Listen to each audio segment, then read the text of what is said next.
Bom, o senhor começou até a falar um pouquinho na primeira etapa da nossa conversa, mas aí eu acho que eu quero aprofundar um pouquinho mais como foi o processo de transformar a pesquisa acadêmica, que é uma pesquisa acadêmica, uma pesquisa extremamente profunda, em uma linguagem de podcast, que é muito associada, muitas vezes erroneamente, a uma linguagem nova, uma coisa nova, moderna, e não é, já é uma coisa que tem um tempo. Como então foi o processo de transformar essa pesquisa profunda acadêmica em uma linguagem de podcast? Houve desafios específicos em traduzir, entre aspas, um conteúdo especializado para um formato, entre aspas, moderno? Olha, nós tivemos que adaptar muita coisa. Porque, primeiro, nós temos uma redação científica. Nós temos a cultura de uma redação científica. Né? E a redação científica tem determinadas categorias. Né?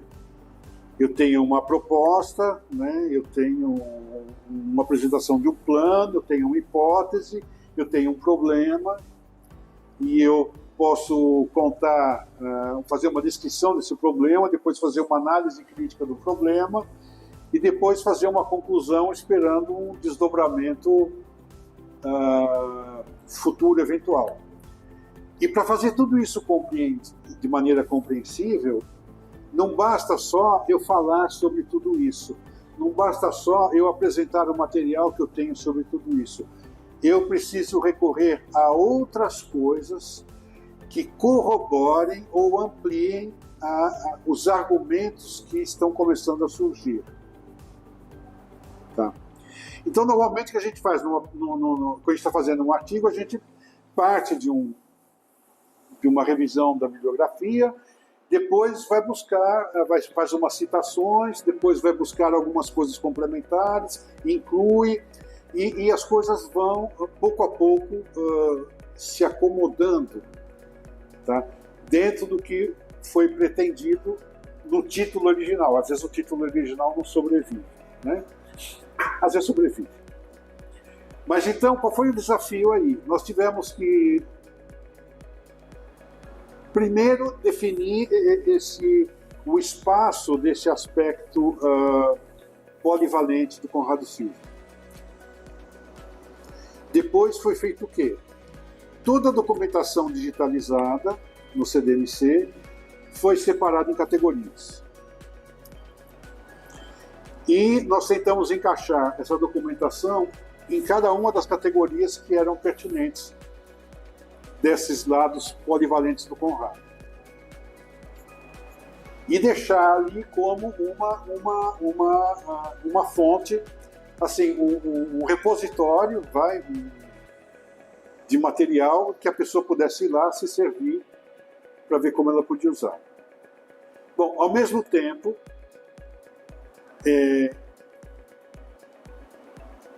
nós fomos atrás de um levantamento de documentação, texto, artigos que citassem o Conrado, artigos do Conrado, livros do Conrado, sobre o Conrado, sobre o trabalho que ele faz, correlacionados aos temas do que ele está trabalhando. E nós criamos um outro arquivo, um outro repositório, dividido por temas também.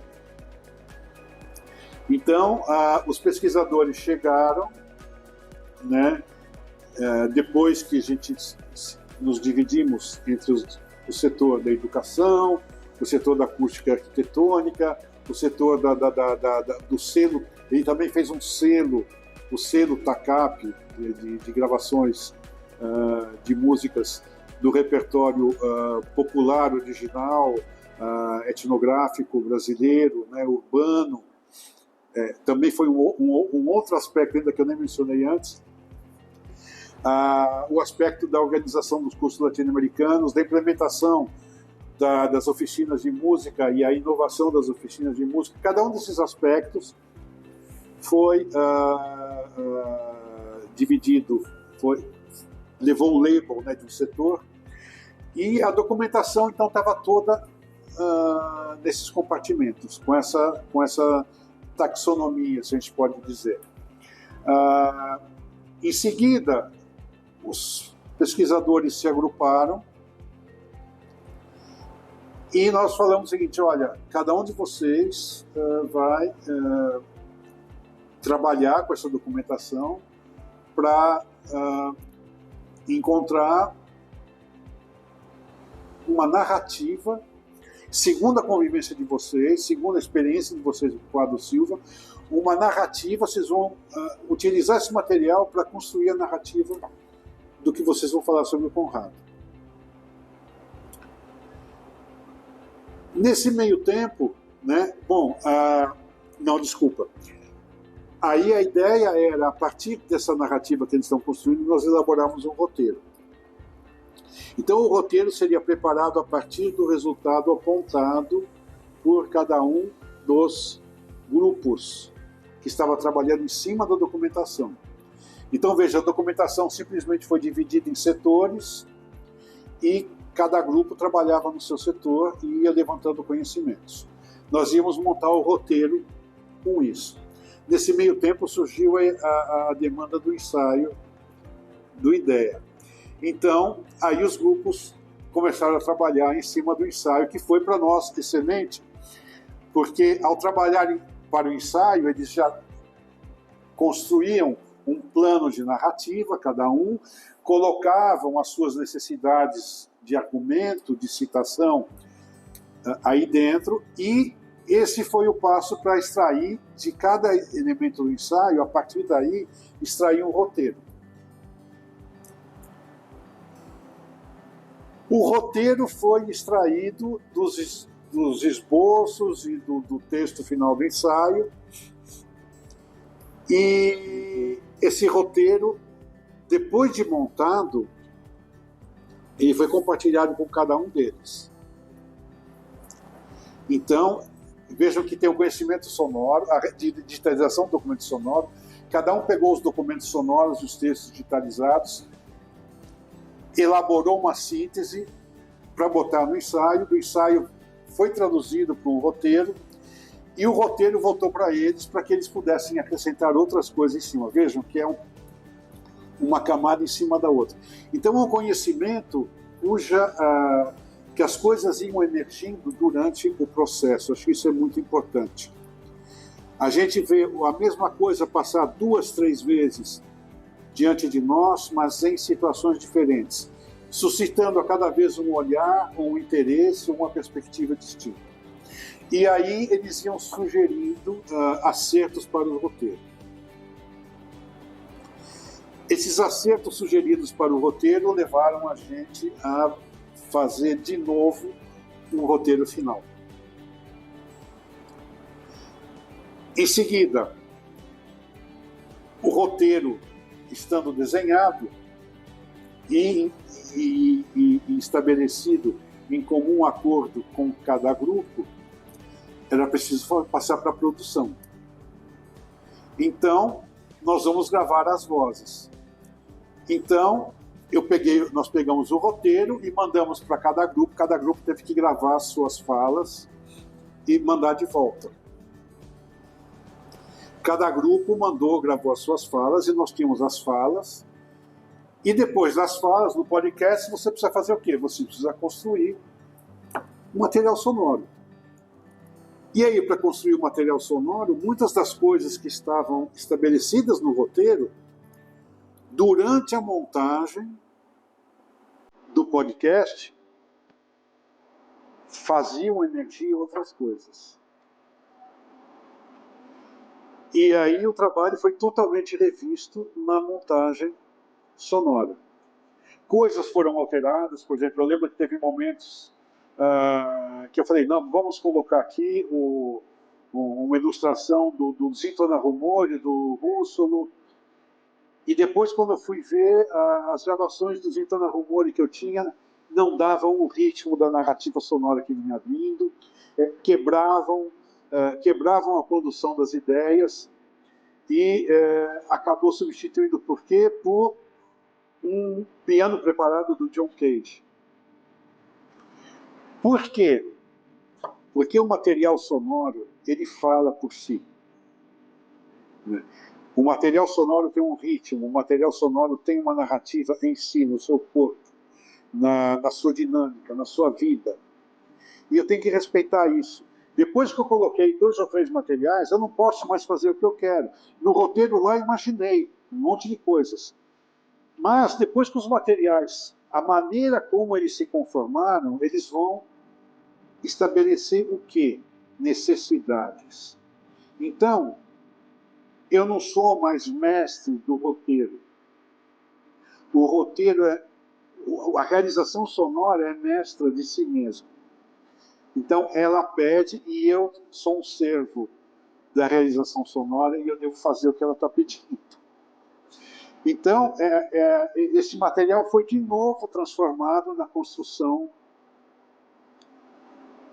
da montagem, gravação, montagem, edição e mixagem dos podcasts.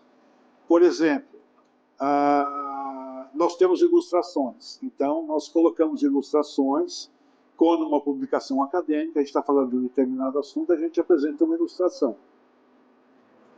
Porém, a ilustração entra e sai, e quem está ouvindo precisa saber que aquilo é uma ilustração. Então, nós precisamos elaborar uma maneira de dar crédito para isso, para o ouvinte, não para ele ler depois, em tal minuto a música, não adianta isso. Mas a gente teve que colocar uma menção, um crédito rápido, naquele momento, só para dar uma dica do que era a ilustração, como se fosse uma legenda. Então nós tivemos que criar legendas sonoras. Nós tivemos que juntar materiais que, ao tratar de determinado assunto, determinado contexto, pudesse criar no imaginário do ouvinte uma imagem sonora do que aquele contexto significava.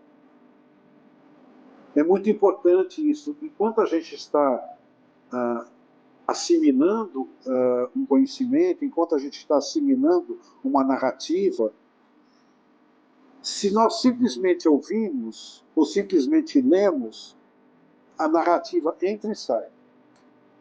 Quantas vezes a gente não lê a mesma página de um livro 5 vezes e fala assim, não, eu tenho que ler de novo porque eu não entendi nada. Você lê e não entende. Você só entende quando você lê ou quando você ouve e, ao mesmo tempo, você constrói. Então, você só entende uma narrativa sonora se você tem uma escuta ativa. Então, nós, em algumas situações, descrevendo cenas, por exemplo, o encontro de compositores de maneira informal depois dos cursos, né, nas mesas de bar, nós criamos isso com uma citação de uma obra do Conrado Silva, que foi o Natal del Rey, mas simplesmente nós montamos esse ambiente, que era um ambiente fictício, com uma ilustração fictícia, mas que dava o ritmo da narrativa para uma paisagem de rua, né? Então, o fluxo da narrativa sonora fica leve quando o ouvinte consegue se apoiar em uma baliza aqui, uma baliza ali, uma boia aqui, um referencial aqui, ele checa uma informação e isso está certo. Você fala uma coisa e aparece um estímulo para aquela coisa, você constrói a imagem daquilo na sua mente. E no universo sonoro isso é fantástico, porque ele é riquíssimo e cada um constrói as coisas, pode ser da maneira mais fantástica, quanto da maneira mais terrível, quanto da maneira mais maravilhosa, quanto da maneira mais desesperada, porque é uma construção abstrata. Eu lembro de programas de rádio que tinham narrativas misteriosas e às vezes mesmo de mistério, que me deixavam terrível, porque nesse momento, na narrativa de mistério no rádio, todos os meus fantasmas de criança, eu lembro que estava em cima da geladeira, apareciam do tamanho que eles eram, né? Porque eu aplico, né, esses gestos. Então, o material que vai compor a narrativa sonora é de extrema importância, não somente para ilustrar um assunto, mas também para criar um ambiente e também para dar ritmo à narrativa que está sendo construída. Tá? Então, essa etapa final foi uma etapa em que houve uma fusão muito grande de materiais. Por exemplo, nós corremos atrás também de outra coisa importante para complementar os podcasts, que foi entrevistas. Nós buscamos entrevistas com o Conrado, do Conrado, falando do Conrado, e nós transcrevemos todas, né? Então, essas entrevistas, por exemplo, nós estamos tratando de um assunto, existem os autores de um programa que estão ali narrando o assunto e, de repente, entra um trecho de uma entrevista que fala uma citação de outra pessoa tratando daquele assunto sob uma outra ótica. A essa ilustração vem um outro arquivo sonoro, por exemplo, de uma música que pertence ao contexto que está sendo abordado. Então, tudo isso faz com que eu não esteja ouvindo um podcast somente de uma pessoa falando. Eu estou ouvindo um podcast que está me levando numa viagem pelo mundo do conhecimento, pelo mundo do Conrado, pelo mundo das histórias, dos lugares que ele viveu. Estou mostrando esses lugares, eu estou mostrando esses assuntos, e eu estou criando imagens desses assuntos. Então é diferente, totalmente diferente, por exemplo, de eu contar uma história somente eu, se bem que é possível também. Eu ler um poema épico, né, interpretando, e, por exemplo, a Fernanda Montenegro, ela é uma leitora fantástica, que quando ela lê, ela cria o cenário, ela cria os personagens, ela cria a dinâmica, ela cria o temperamento do ela faz tudo, mas ela é uma... Eu não tenho esse... Mas é possível fazer isso sim, só com a voz. Mas quando ela faz isso, por exemplo, Fernanda Montenegro, ela usa elementos da voz que não são representáveis em texto. São elementos que ela, no talento dela, na experiência dela, ela vai construindo a partir do que vai emergindo do texto para ela. E isso que vai emergindo do texto não está escrito no texto. E é graças a isso que está emergindo do texto que ela é a grande artista que ela é. Então, nós temos, a partir de um texto, precisa desse outro material que dá vida ao texto, que é o ritmo do texto, que é a densidade, que é o peso de cada palavra, né? Que é a suavidade, né, ou a dor de um momento, né? Que é a leveza de uma passagem, ou que é o peso de uma caída, né? Tudo isso, se eu falar peso, passagem, caída, é diferente se eu tiver o contexto sonoro que me dá as toneladas de um peso, né? Ou me dá a leveza de uma pluma. Então, o material sonoro é muito importante para isso.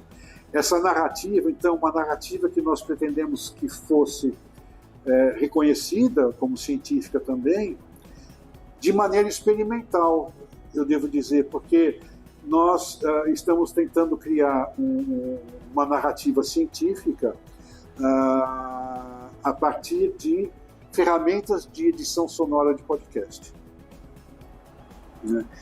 E todos os materiais, por exemplo, que estão nos podcasts, são rigorosamente pertinentes, com todo o rigor de um estudo histórico, de um estudo musicológico. Então, nós podemos ter... Existiu esse cuidado, né? Nós só precisamos agora inventar uma maneira, que é o tema de trabalho agora do nosso GESOM neste ano de 2027, que é, por exemplo, como que a gente faz para garantir a credibilidade do documento sonoro. Como é que fica a cadeia de custódia de todo o material que está lá? Como é que a gente pode certificar que aquilo é o que foi. Aquilo precisa estar registrado em algum lugar, precisa ter um indicador. Então, esse é o problema que nós vamos estudar agora. Então, esses podcasts inauguram também um desafio. Um desafio de se debruçar sobre a questão: o que a representação do conhecimento e suporte sonoro precisa adquirir para que ela mesma seja, em si, suficiente como uma representação do conhecimento com valor institucional acadêmico.